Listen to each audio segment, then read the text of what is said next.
여러분, 예수님이 이 땅에 오신 이유가 무엇입니까?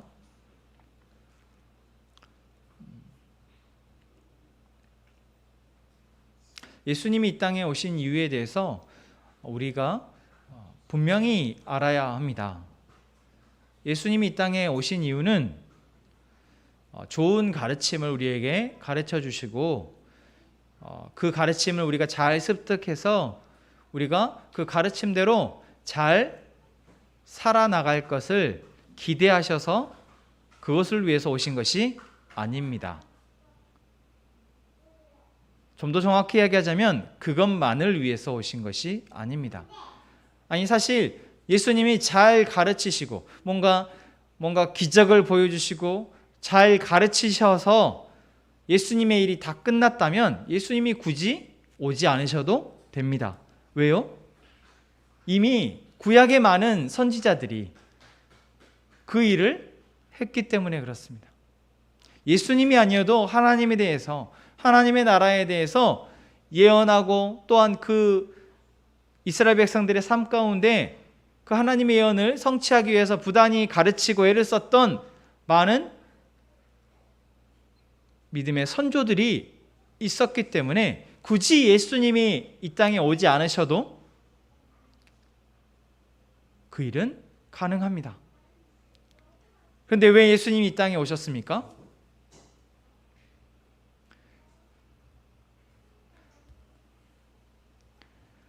아무리 우리가 가르침을 받고 아무리 훈련을 되어줘도 결국 해결할 수 없는 문제가 우리 인간의 힘으로는, 인간의 의지로는, 경험으로는, 아무리 큰 깨달음과 배움으로는 해결할 수 없는 문제가 있기 때문에 그렇습니다.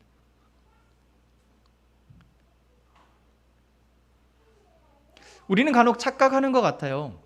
조금 우리가 어릴 때는 누군가가 나에게 가르쳐주고 누군가가 나에게 공급하고 있는 것들에 대해서 정말 큰 의미를 부여하고 귀하게 여기지만 어느 순간 우리가 더 많이 배우고 더 많이 잘하게 되면 그 순간 내가 알고 내가 믿고 있는 생각과 사고와 또한 이 세상이, 내가 이렇다 생각하는 세상이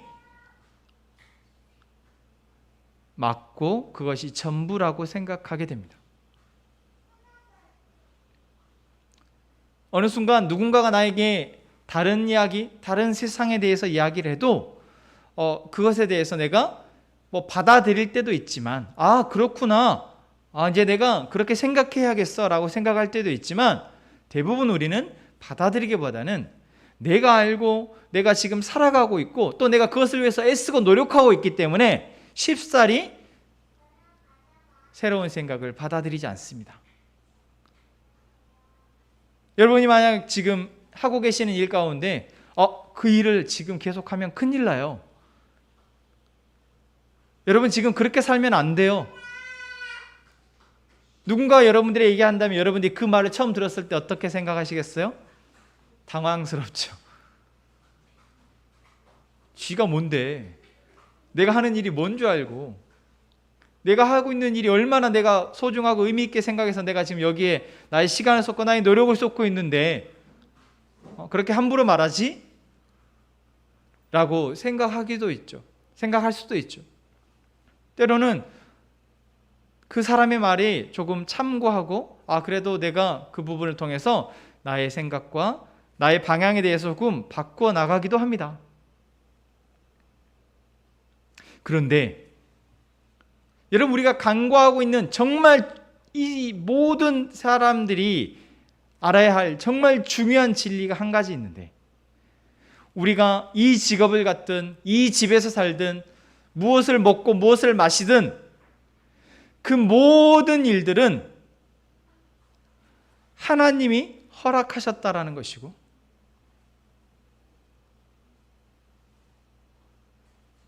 우리의 인생의 마지막에 하나님이 허락하시고 하나님이 기뻐하시는 일 외에 일을 하고 살아가는 모든 사람들은 하나님의 나라에 들어갈 수 없다라는 사실입니다.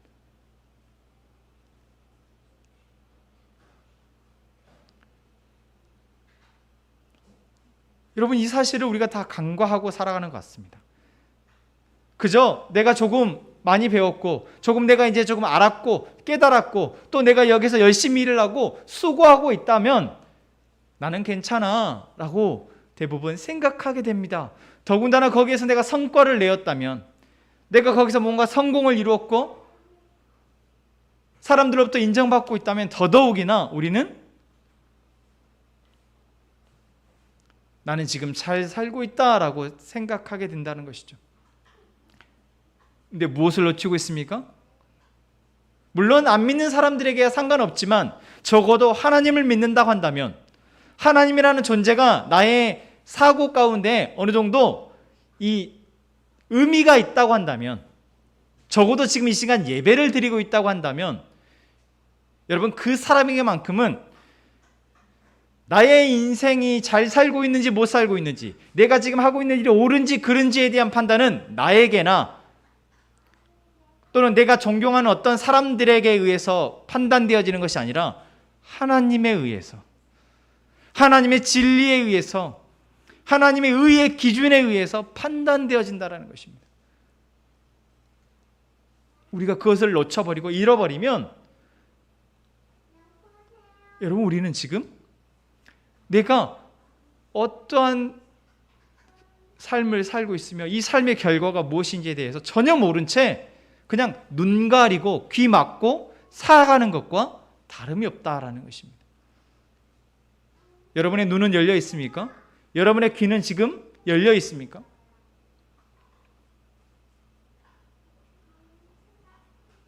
그래서 지난 저희가 7월과 8월 예수님만 만난 사람들에 대한 이야기를 나누면서 대부분 어떤 이야기들이었어요? 삶에 문제가 있는 사람들에 대한 이야기를 나눴습니다. 그래서 몸이 아파서 정말 이 사람에게는 도움이 필요한데 예수님 말고는 답이 없었던 사람들에 대한 이야기를 나누었어요. 중풍병에 걸려있던 사람, 또 삶의 심각한 문제, 도저히 답이 안 나오는 문제 속에 살았던 사람, 또 자기 삶에 취해서 뭔가 살았는데 그 삶에 이제 공허함을 느낀 사람, 또 귀신에 들려서 도저히 이 세상의 방법으로는 해결할 수 없는 문제 가운데에서 오랜 세월 고통받았던 사람, 또한 자기의 죄에 빠져서 그 죄에 허우적대다 사람들로부터도 다 외면받고 손가락질 받는 삶을 살았던 사람. 여러분, 우리가 이러한 사람들의 이야기들을 쭉 이야기를 하면서 그 사람들을 예수님이 찾아가셔서 만나셨다라는 이야기, 그리고 그 문제로부터 그들을 건져내셨다라는 이야기를 나누었습니다. 기억이 나시죠?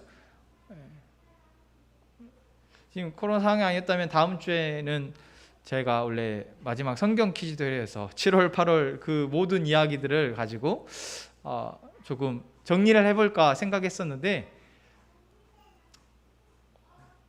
또 뜻하지 않게 이렇게 저희가 마무리하게 될 것 같습니다.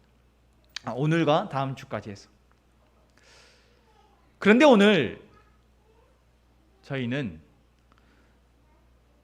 지극히 평범하고 정말 열심히 자기 삶을, 인생을 살았던 한 사람을 만난 이야기를 나누려 합니다. 어쩌면 이 땅에 있는 대부분의 사람들이 이 사람과 다르지 않을 것 같아요. 이 사람은 한 가정을 꾸리고 있었고, 또한 자기의 직업을 가지고 있었고, 그 직업에서 성실히 자기의 직업을 잘 통해서 돈을 벌고, 또 그것으로 가족을 부양하면서 삶을 살아가다 결국 그렇게 삶을 살아가다가 인생을 마칠 때쯤 그래도 내가 참 열심히 잘 살았다 라고 생각할 그런 사람을 예수님이 만나신 이야기를 나누려 합니다. 누구입니까?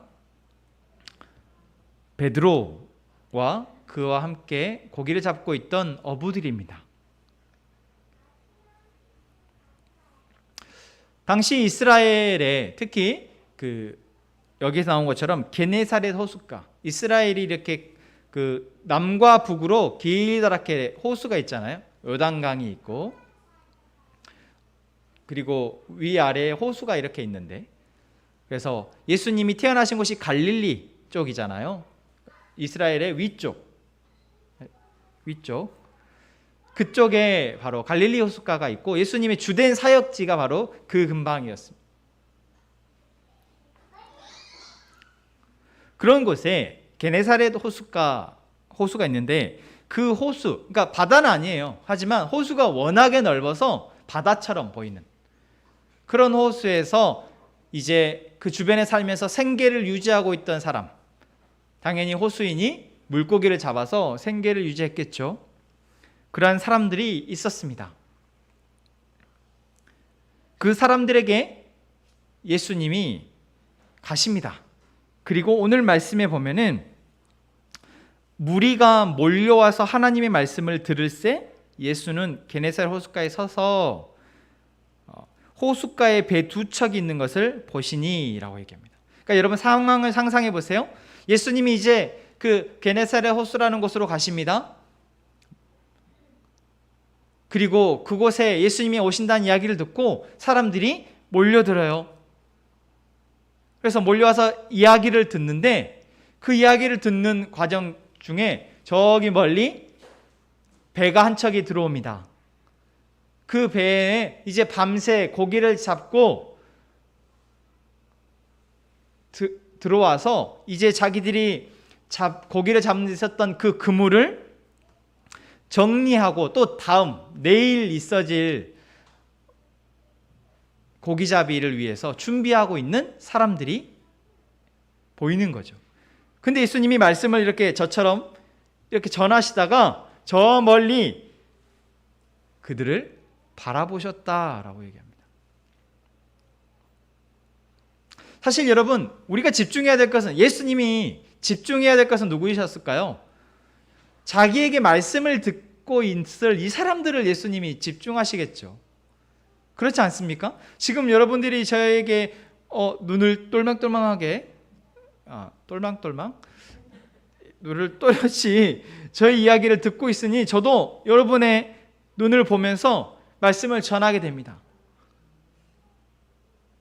그래서 집중하게 되는 것이죠. 그런데 저 멀리 누군가가 보이는 거예요. 근데 보여도 그냥 나는 내가 말씀을 전하는 사람에 집중할 수 있지만, 예수님은 저 멀리 호숫가에서 어부들이 배에서 내려서 그물을 싣고 있는 것을 보셨다라고 오늘 말씀 이야기합니다.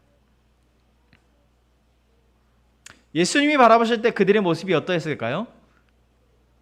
지쳐 보였겠죠. 밤새 고기를 잡고 왔는데 오늘 뒤에 말씀을 보니 고기가 안 잡혔어요. 여러분, 그럴 때 있잖아요. 우리가 열심히 수고하고 노력했는데 그 수고의 노력에 대한 어떤 그 성과가 자라나서 내가 돈을 많이 벌거나 인정을 받거나 하면 좋지만 매번 그런가요? 그러지 않을 때도 있잖아요. 아마 이 어부들에게는 그런 한 날이었겠죠. 어제는 잘 잡혔는데 오늘은 잘 안 잡혔네. 그렇게 조금 투덜투덜하면서 그래도 내일은 잘 될 거야. 뭔가 그런 희망 섞인 푸념을 하며 그들은 이제 그물을 싣고 있었을 겁니다. 매일 했던 일이에요. 그리고 내일도 할 거고 앞으로 죽을 때까지 아마 이 일을 하며 특별한 일 없으면 그렇게 삶을 마감했을 사람들입니다.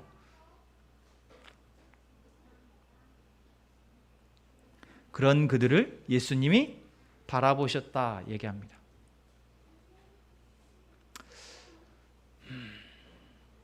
여러분, 여러분의 인생을 누군가가 보고 있고, 요즘 TV나 이런 데 보면 관찰 예능이 정말 많잖아요. 카메라를 이렇게 집안 곳곳에 달아놓고 그냥 밥 먹으래요. 집안 곳곳에 달아놓고 하루 종일 뭐하고 사는지를 다 찍어요.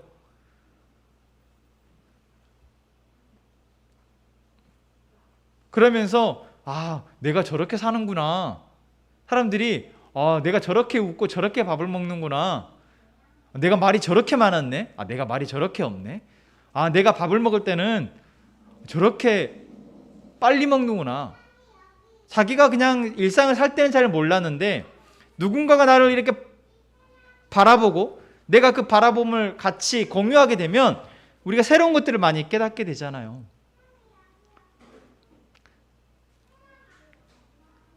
만약 여러분 우리의 하루를, 우리의 일주일을 누군가가 바라보고 있다면,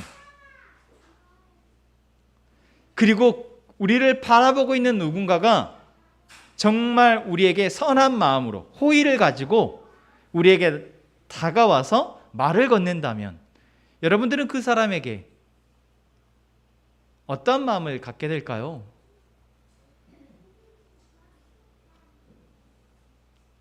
제가 전제를 달았습니다. 여러분들에게 호의를 가지고 선한 마음으로 여러분에게 다가와서 여러분에게 말을 건네는 겁니다.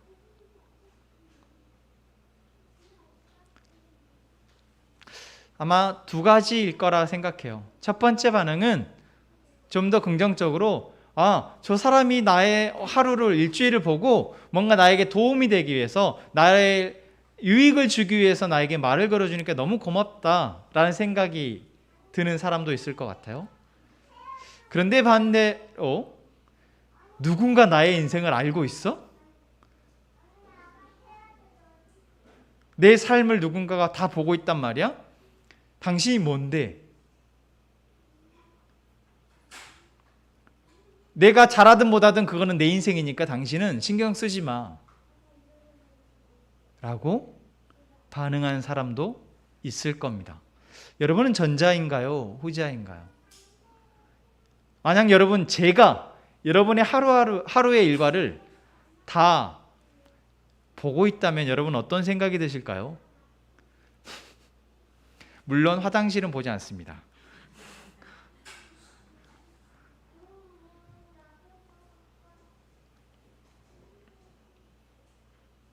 여러분은 그 사람에게 여러분의 하루에 대한 피드백을 들으시겠습니까? 여러분의 인생에 대한 피드백을 들으실까요? 어떠신가요? 여러분, 사실 신앙이라는 것은 여기에서 시작합니다. 내가 내 인생, 내 삶에 대해서 뭔가 문제가 있다고 여기고 그것에 대해서 내가 좀 더 이 문제를 해결하고 더 나은 사람, 더 옳은 삶을 갈망하는 것에서부터 사실 신앙은 시작하는 거죠.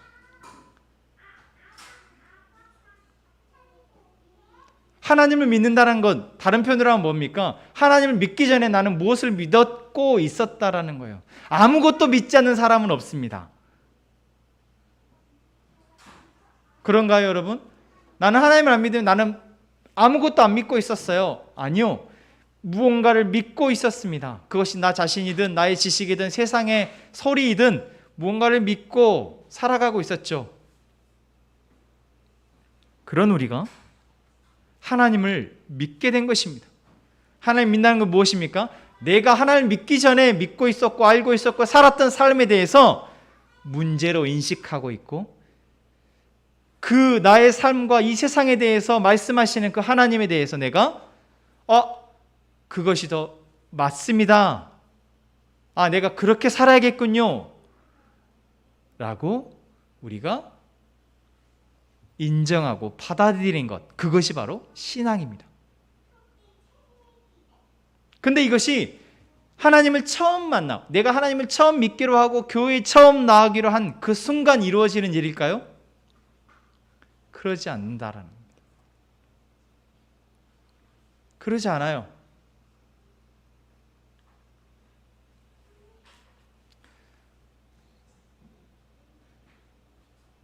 오늘 이 어부들이 예수님을 만나기 이전 이들은 그들의 삶에서 분명히 만족함도 있었을 거고 불만도 있었고 하겠지만 그냥 이렇게 살아갔을 것입니다.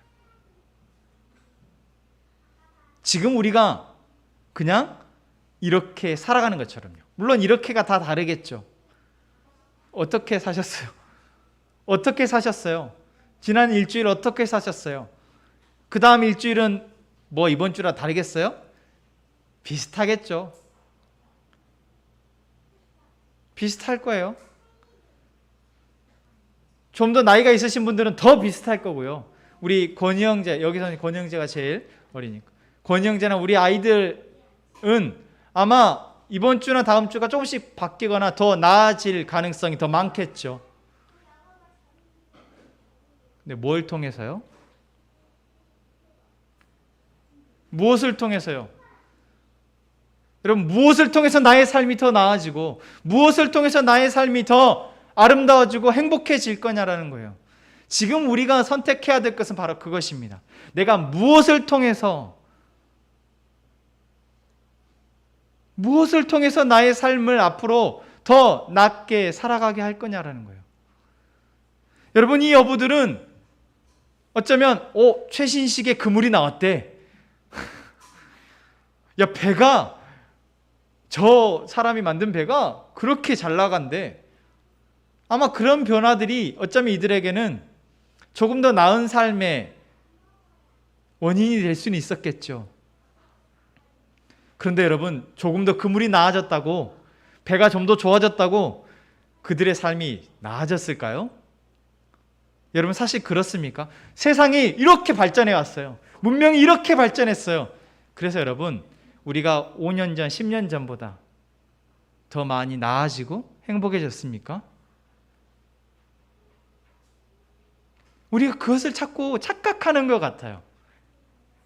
진짜 우리의 삶이 나아지고 진짜 우리의 삶이 행복하는 것은 뭔가 기술이 발전을 하고 내가 돈이 더 많아지고 내가 더 안정적인 삶을 살아지게 되어져서가 아닌데도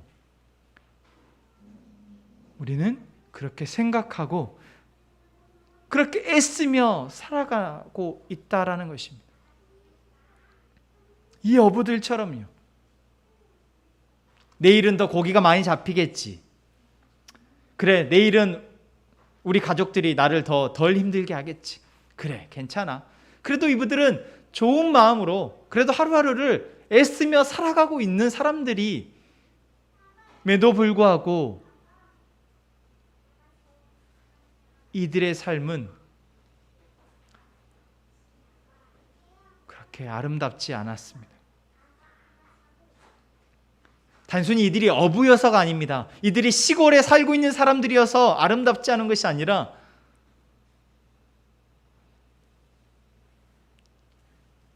이 세상을 가장 아름답게 만드시고 그 안에 우리 사람을 너무나도 사랑스러운 존재로 만드신 그 하나님의 계획과 그 하나님의 마음에서 볼 때 이들의 삶은 전혀 아름답지 않았다라는 것입니다. 그래서 예수님은 예수님의 말을 듣기 위해서 앉아있는 그 사람들보다 저기 지쳐서 그물을 씻고 있는 이 어부들을 바라보실 수밖에 없었습니다. 예수님이 지금 누군가를 바라보고 계시다면 여러분, 그 사람의 삶은 지쳐있고 힘들어 있는 그러한 삶일 것입니다. 만약 여러분 내가 지금 힘들고 지쳐있다고 여긴다면 여러분 우리를 바라보고 계신 그 하나님의 시선을 느끼시기 바랍니다. 우리의 하나님은 지금 웃고 행복해하는 사람보다 힘들어하고 울고 있는 사람을 더 바라보고 계신다라는 것. 여러분, 우리가 그것을 기억했으면 좋겠습니다. 자, 그럼 이제 예수님이 이들을 바라보시고 어떻게 하십니까? 그들의 배에 오르십니다. 그 배는 시몬이라는 사람의 배였습니다. 그리고 이제 막 밤새 물고기를 잡아서 지쳐있는 그들에게 다시 배를 타고 나가자 말씀하십니다. 아니, 그냥 너희도 힘드니까 이리 와봐라. 내가 너희 지쳤으니까 이렇게 우리가 좀 먹으면서 좀 우리 인생에 대해서 좀 이야기를 나눠보자. 우리 권희 형제가 퇴근해가지고 10시 40분에 권희 형제가 밤에 퇴근하죠. 퇴근해 왔는데 권희 형제 지금 인생이 지금 피곤하지. 피곤한지 알아. 근데 인생이 지금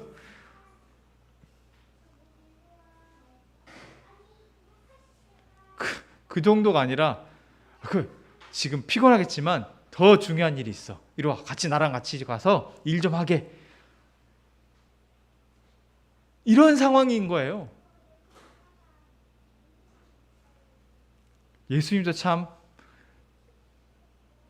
어쩜 이렇게 사람의 마음을 몰라주시고 이 상황을 살펴주시지 않으실까요?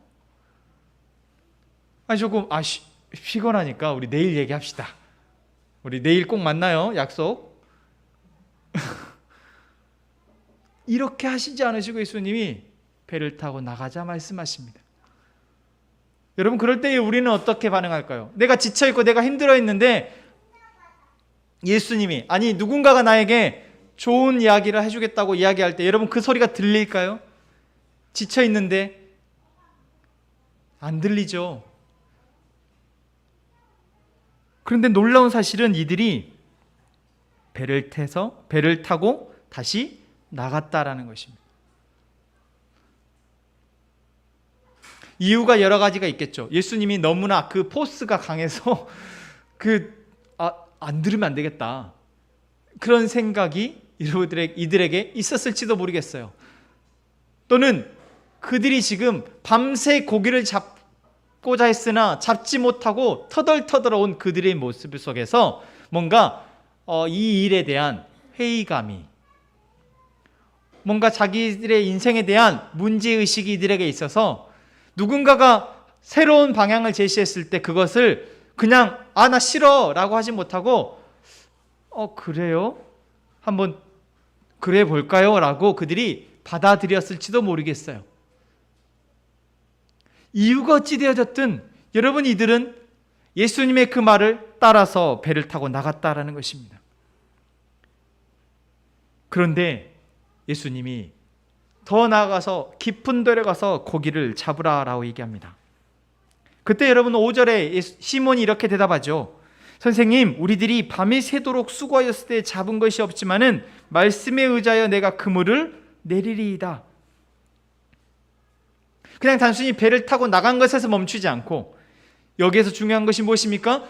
시몬은 예수님이 하신 그 말에, 그것이 비록 너무나도 받아들이기 어렵지만 그 말에 따랐다라는 것입니다. 우리가 이것을 순종이라고 얘기하죠. 그러니까 고기가 너무나 많이 잡힌 거예요. 와, 예수님이라는 사람 만나니까 내가 고기를 많이 잡을 수 있구나 라고 시몬이 생각할 수도 있을 것 같습니다. 이야, 내가 밤새도록 고기를 못 잡았으니까 그래서 내가 지쳐있고 뭔가 힘들어할 줄 알고, 야, 예수님이 나의 기도를 들어주셨다 라고 생각할 수도 있겠어요. 여러분, 사실 우리가 많은 그리스도인들이 이 장면에서 멈춰버리고 마는 것 같습니다.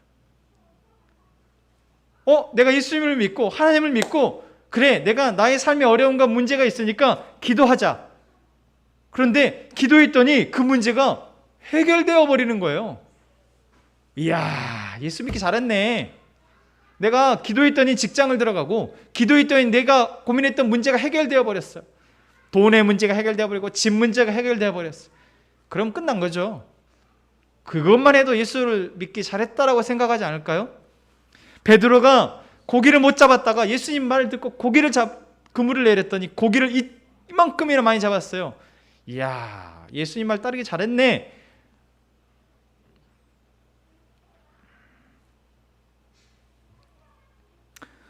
만약 베드로가, 시몬이 여기에서 멈춰버렸다면 시몬의 인생은 그저 계속해서 고기를 잡는 사람으로 끝났을 겁니다.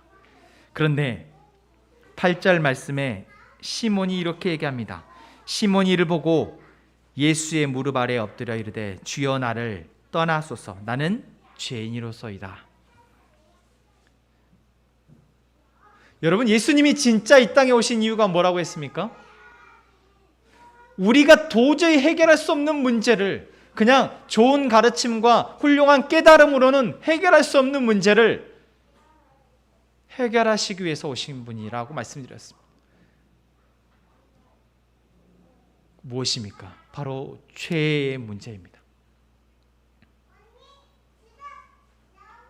우리가 아무리 열심히 살아간들, 우리가 아무리 많이 배우고 많은 인생의 가치를 누리고 성과를 내고 많은 사람들의 인정을 받고 살아간들, 그 모든 사람들은 죄인이라고 성경은 이야기합니다. 이 세상에서 우리가 아무리 훌륭한 일을 많이 해도 그 사람은 죄인입니다. 우리가 아무리 많은 돈을 가지고 그 사람이 선행을 베풀고 기부를 많이 해도 그 사람은 죄인입니다. 그 사람이 정말 많은 사람들을 돕는 정말 아름다운 선행을 하는 그러한 사람일지라도 그 사람은 죄인입니다. 나는 남에게 해를 끼치지 않고 그래도 바르게 잘 살아가고 있어 라고 생각하는 사람도 죄인입니다. 여러분, 우리가 착각하는 것 같아요.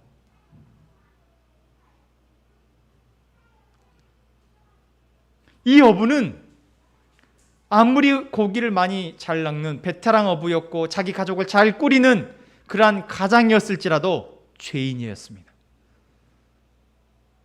베드로는 예수님을 만나고 그 사실을 깨닫게 됩니다.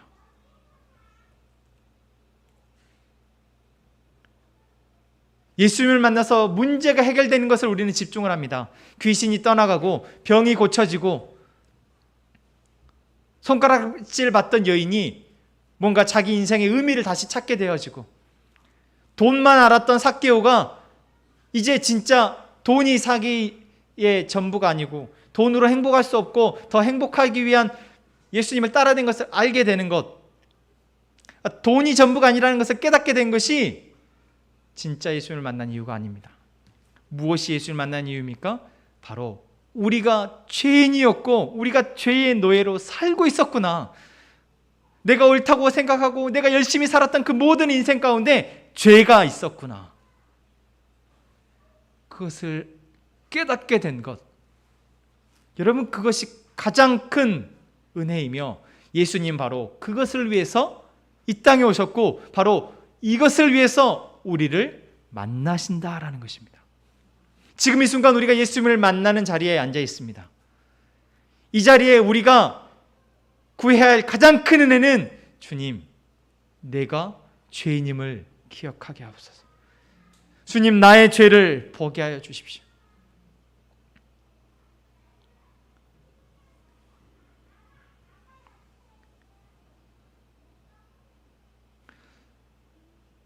여러분, 저는 여러분들 우리 모두가 예수님 만나기를 소망합니다. 예수님과 함께 살아가기를 원합니다. 여러분, 우리가 예수님을 만나고 예수님과 함께 살아가게 되면 거기에 찾아오는 가장 강력한 변화는 내가 죄인이라는 것을 날마다 보게 된다는 것입니다. 내가 예수님과 함께 살아가지 않으면, 예수님의 은혜가 나와 함께하지 않으면 나는 여전히 죄인으로 살아가며 죄를 지으며 살아가며 나의 삶을 다치고 아프게 하고 나와 함께 살아가는 사람들까지도 다치고 아프게 하는 그런 흉악한 죄인임을 우리가 깨닫게 되는 것, 그게 바로 가장 큰 은혜인 줄로 믿습니다. 그것은 이전의 어떤 한 사건이 아니며 지금 이 순간 우리에게 일어날 놀라운 은혜의 순간, 은혜입니다. 오늘뿐만 아니라 내일도 우리 가운데 예수님과 함께하면 우리에게 주실 하나님의 은혜입니다.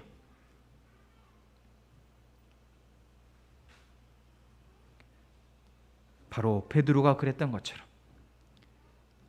우리가 예수님을 만나게 되면 예수님이 나와 함께 하신다는 것을 내가 알고 그분과 함께 있다는 것을 내가 인식하고 느끼면 바로 내 삶에 지금 나의 생각 가운데 나의 마음 가운데 있는 우리의 죄를, 우리의 연약함을 포기하신다라는 것, 그리고 그 문제를 예수님 앞에 내려놓게 되고 긍휼을 구하는 것, 그분의 도우심을, 그분의 은혜를 구하게 되는 것, 여러분, 이것이 바로 진짜 그리스도인입니다.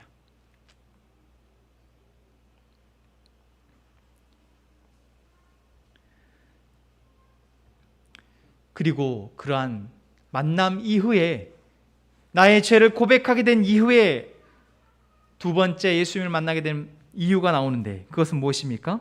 10절 말씀입니다. 예수께서 시몬에게 이르시되 무서워하지 말라. 이제후로는 내가 사람을 취하리라 하시니. 다른 복음서에서는 네가 사람을 낚는 어부가 되게 하겠다라고 말씀하시죠. 여러분, 우리가 간혹 착각하는 게 있는 것 같아요. 예수님을 믿게 되면 내가 예수님을 통해서 많은 좋은 것들을 누리고 얻고 또 그분으로부터 마음의 평안도 찾고 내가 나의 삶이 조금 더 나아질 것이다 라고 생각하는 것. 여러분, 그게 저는 착각이라고 생각합니다. 아니, 성경 보면 우리에게 그것은 착각이라고 이야기하고 있습니다. 왜요? 여기서 착각이라는 그것이 틀렸다는 것이 아니고 하나님을 만나고 예수님을 만난 사람들에게 주신 은혜가 겨우 그 정도가 아니라는 거예요. 겨우 그 정도가 아닙니다. 예수님을 만난 사람들의 은혜는 무엇입니까? 아까 먼저는 죄를 깨닫게 되고 매일 나의 삶 가운데에서 나의 죄된 모습을 보며 그 모습에서 예수 그리스도를 통해 이겨내고 살아내는 것, 그게 가장 큰 은혜입니다. 그리고 두 번째는 바로 우리의 삶의 목적이 무엇인지 발견하게 된다는 것입니다. 그리고 그 삶의 목적을 그분을 통해서 우리가 성취해 나가게 된다는 것이에요. 그래서 그냥 내가 어부로서 물고기 좀 많이 잡는 것, 그래, 내가 물고기 많이 잡아갔더니 집에서 와이프가 좋아하고 애들이 좋아하고 그것도 남은 물고기 갖다 팔았더니 우리 집에 가구가 바뀌고,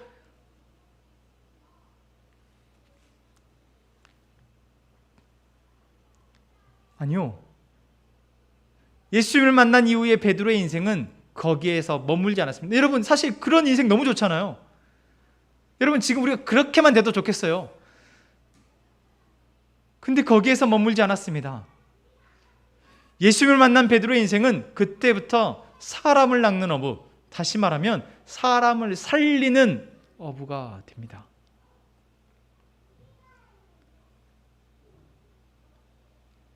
여기서 여러분 중요한 사실은 예수님이 네가 사람을 살리는 어부가 되게 하시겠다는 거예요. 그러니까 어부라는 정체성이 바뀌는 것이 아니다라는 겁니다. 물론 이제부터 베드로는 고기를 낚지는 않습니다. 그런데 굳이 예수님은 어부라는 표현을 쓰신다라는 거예요. 여러분, 저기에서 우리는 여기에서 저는 지금 직업이 목사입니다. 목사는 당연히 하나님의 복음을 전하고 하니까 이 사람을 낚는 어부와 같다라고 생각할 수 있죠. 하지만 제가 예수님을 진짜 만나지 못하고 만약에 목사가 되었다면 저는 여러분들 한 사람 한 사람을 돈으로 받겠죠. 여러분 한 사람 한 사람이 이 교회를 키우고 내가 성공한 목회자라는 인식을 갖게 하기 위한 도구가 되었을 겁니다. 그래서 열심히 제가 하나님 앞에 기도하고 여러분들 보고 기도합시다라고 해서 여러분들이 많은 사람들을 데리고 와서 이 자리가 꽉 차고 교회를 짓고 그래서 더 커지고 제가 차를 바꾸고 제가 이제 여러분들 잘 안 만나고 막 높으신 분들 만나러 다니고 그러면 제 인생은 성공했어요. 누구 때문에요? 예수님 때문에요. 그럼 여러분 그 인생은 진짜 성공한 것입니까? 여러분 그 인생의 마지막에 하나님이 우리에게 뭐라고 말씀하실까요? 저는 목사이지만 여러분 그 인생은 멸망할 수밖에 없는 인생입니다. 같은 직업을 갖더라도 그 사람의 삶의 목적이 사람을 낚는 어부가 아니면 사람을 살리고 하나님의 나라를 위한 그러한 목적이 아니면 여러분 그 사람의 인생은 실패한 것입니다. 여러분 베드로가 예수님을 만나고 이제 물고기 잡는 일은 때려치고 예수님을 따라다니면서 제자가 된 것을 저는 말하고 있는 것이 아닙니다. 베드로가 비록 그대로 고기를 잡는 사람이었다 할지라도 예수님을 만나고 자기의 삶의 목적이 이제 사람들을 살리고 사람들에게 복음을 증거하고 그 복음으로 함께 자기의 삶을 더 죄에서 멀어지고 죄와 싸워 이기면서 함께 하나님의 사랑으로 살아가는 삶을 살아내었다면 그 베드로는 사람 낚는 어부입니다. 여기서 우리가 정말 잊지 말아야 될 사실이죠. 저는 여러분들이 의사가 돼도 좋고요, 판사가 되셔도 좋고, 여러분들이 뭐 그냥 공무원이 되셔도 좋고, 여러분들이 필라테스 강사가 되셔도 좋고, 여러분들이 무슨 자영업 사장님이 되셔도 좋고, 뭐 카페 사장님이 되셔도 좋고, 다 여러분들이 정말 돈 많이 벌었으면 좋겠어요. 여러분들이 좋은 집 사셨으면 좋겠고, 여러분들이 아프지 않고 건강하고 행복하게 사셨으면 좋겠어요. 정말 사실 저는 그렇게 기도합니다.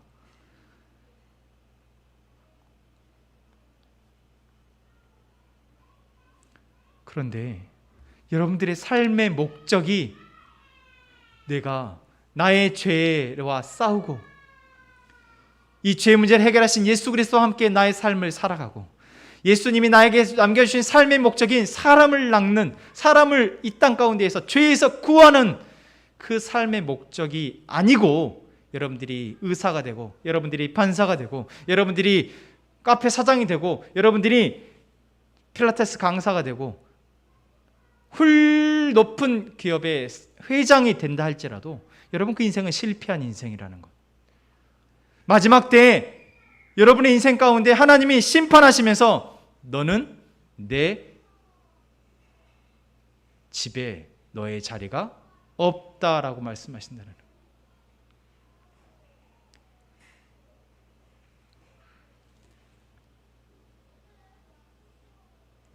여러분, 이 땅에서의 인생은 길어야 100년입니다. 그 100년의 인생, 아무리 내가 많은 거 먹고 좋은 거 먹고 좋은 집에 살아도 결국 죽습니다. 그 100년이라도 행복하게 살고 싶다고요? 아이고, 100년이라도 행복하면 다행이지.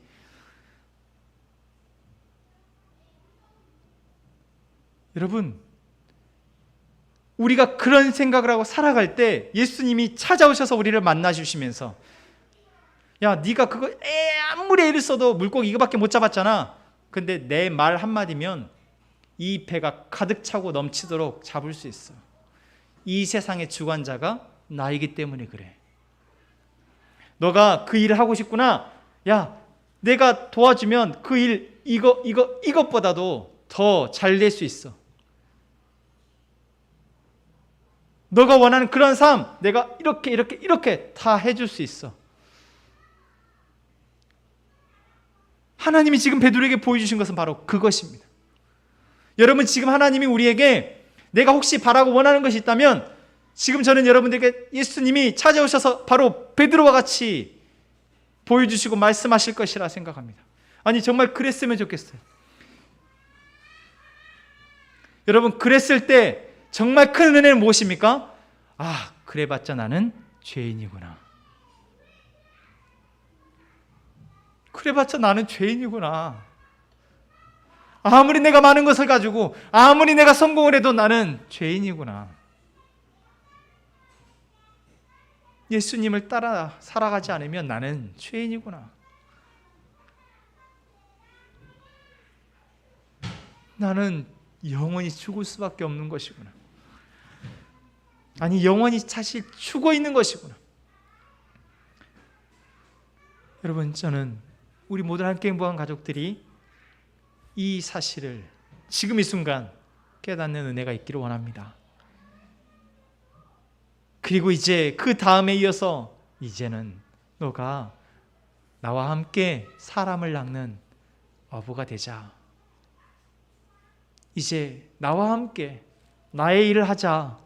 나와 함께 진짜 죄를 싸우고 죄 위에서 이 세상 모든 사람들의 죄의 문제를 함께 감당하며 하나님의 일을 하자라고 말씀하실 때, 여러분, 우리가 아멘, 주님, 내가 베드로가 그랬던 것처럼 나의 모든 것, 내가 지금 얻고 싶었고 쌓고 싶었던 그 모든 것 이 시간 내려놓고 주님을 따르겠습니다 라고 고백하는 은혜가 우리에게 있기를 소망합니다.